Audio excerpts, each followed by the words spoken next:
नमस्कार, मैं सूरज सिंह। आज आपके लिए हम आपके संस्कृत व्याकरण का चैप्टर कारक पे बहुत ही अच्छा, बहुत ही इम्पोर्टेंट वीडियो लेके आए हैं।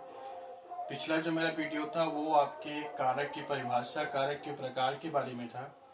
पिछले वीडियो में हमने कारक की परिभाषा के बारे में, कारक के प्रकार के बारे में चर्चा की थी। कारक मुख्य रूप से 6 प्रकार के होते हैं: कर्ता कारक, कर्म कारक, कर्ण कारक, संप्रदान कारक, अपादान कारक और अधिकरण कारक।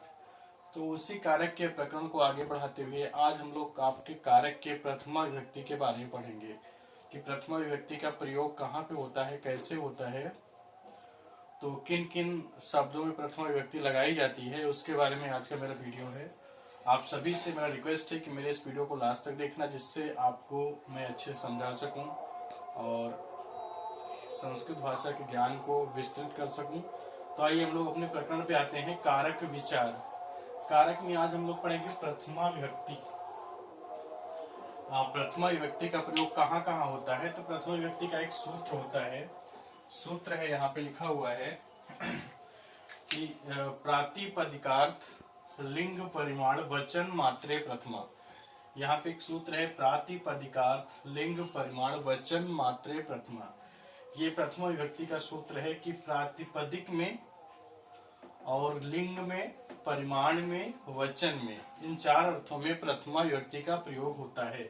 जहां कहीं भी हम प्रथमा विभक्ति की चर्चा होगी, प्रयोग होगा, वहां पे प्रातिपदिकार्थ मतलब प्रातिपदिक का अर्थ बताने वाले, लिंग के बारे में बताने वाले, लिंग 2 प्रकार के, पुल्लिंग स्त्रीलिंग, और परिमाण के बारे में बताने वाले और वचन के बारे में बताने वाले शब्दों में प्रथमा विभक्ति का प्रयोग किया जाता है।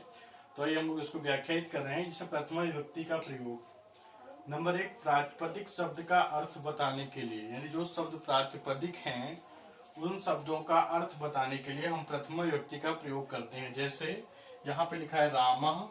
रामा एक प्रातिपदिक शब्द है। उच्चय है, उच्चय एक प्रातिपदिक शब्द है। नीचे एक प्रातिपदिक शब्द है। अब प्रातिपदिक क्या होता है, इसको हम लोग कैसे जानेंगे। प्रातिपदिक का मतलब होता है अर्थवद अधातु अप्रत्यय प्रातिपदिकम। इसका सूत्र होता है कि वो शब्द जिसका एक निश्चित अर्थ होता है, जो धातु रहित होता है, प्रत्यय रहित होता है, ऐसे शब्दों को हम प्रातिपदिक शब्द कहते हैं। तो रामा शब्द यहाँ पे अर्थवान शब्द है, इसमें कोई प्रत्यय नहीं है, कोई धातु नहीं है, इसलिए इसको हम लोग प्रातिपदिक मानेंगे। तो प्रातिपदिक शब्द का अर्थ बताने के लिए हम प्रथमा विभक्ति का प्रयोग करते हैं। फिर आपका दूसरा है लिंग। लिंग बतलाने के लिए भी हम प्रथमा विभक्ति का प्रयोग करते हैं। जैसे तटा, तटी, तटम। तटा पुल्लिंग शब्द है, तटी स्त्रीलिंग शब्द है, तटम नपुंसक लिंग शब्द है। तो इस तरह से तटा, तटी शब्द, यहाँ से लिंग भेद की चर्चा हो रही है।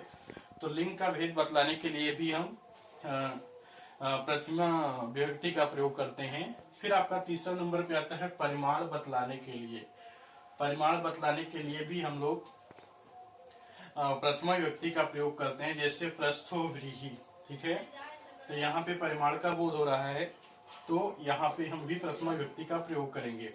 फिर आपका उसके आगे नेक्स्ट है वचन बतलाने के लिए भी। जब कभी वचन की भी चर्चा होगी तो वहां पे भी हम प्रथमा विभक्ति का प्रयोग करेंगे। जैसे एकः दो बहवः, एक दो बहुत, ठीक है, या एक से एक संख्या का बोध हो रहा है, 2 से 2 का हो रहा है, बहवा से बहुत का बोध हो रहा है। तो इस तरह से यहाँ पे प्रथमा विभक्ति का प्रयोग 4 अर्थों में मुख्य रूप से हो रहा है। पहला है प्रातिपदिक शब्द का अर्थ बतलाने के लिए, दूसरा है लिंग बतलाने के लिए, तीसरा है परिमाण बतलाने के लिए, चौथा है वचन बतलाने के लिए। तो जहां कहीं भी प्रथमा विभक्ति का प्रयोग होगा कारक में, तो प्रातिपदिकार्थ लिंग परिमाण वचन मात्रे प्रथमा के आधार पे हम इन्हीं 4 शब्दों के लिए प्रथमा विभक्ति का प्रयोग करेंगे। तो आइए इसको एग्जाम्पल समझते हैं। जैसे प्रातिपदिक शब्द क्या होता है, राम श्रेष्ठ अस्ति, राम श्रेष्ठ है। तो राम एक अर्थवान शब्द है, इसमें कोई धातु नहीं, कोई प्रत्यय नहीं है, तो इसलिए ये हो गया प्रातिपदिक शब्द। उच्चय स्थानम, ऊंचा स्थान, नीचे स्थानम, नीचा स्थान। तो यहाँ पे राम, उच्चय, नीचे, ये चारों शब्द प्रातिपदिक हैं क्योंकि इसके एक निश्चित अर्थ हैं, इसमें कोई प्रत्यय या कोई धातु नहीं है, इसलिए इसको हम लोग प्रातिपदिक मानेंगे। फिर नंबर 2 पे आता है लिंग। लिंग क्या होता है, तटा। तटा से पुल्लिंग शब्द का बोध हो रहा है, तटी से स्त्रीलिंग शब्द का बोध हो रहा है, और तटम शब्द से नपुंसक लिंग शब्द का बोध हो रहा है।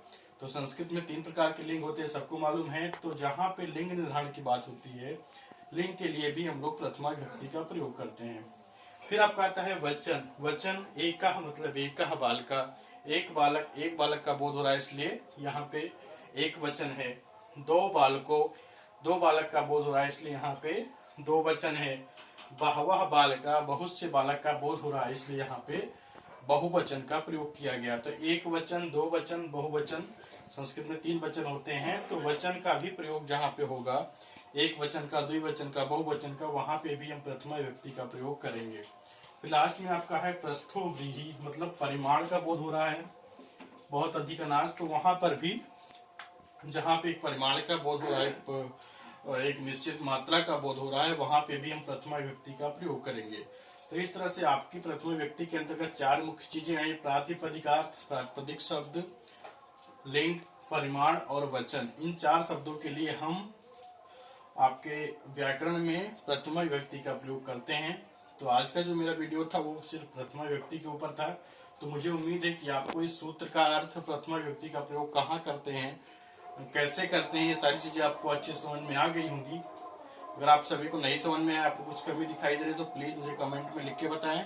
और अगर आप सभी को समझ में आया तो प्लीज मेरे इस वीडियो को ज्यादा से ज्यादा तक शेयर करें, लाइक करें, सब्सक्राइब करें, और जिससे मैं आपके लिए और अच्छा से अच्छा वीडियो ला सकूं और अपनी इस हिंदी संस्कृत के ज्ञान को, व्याकरण को देश के कोने कोने पहुंचा सकूं। मेरा आज का वीडियो बस यही तक था। धन्यवाद।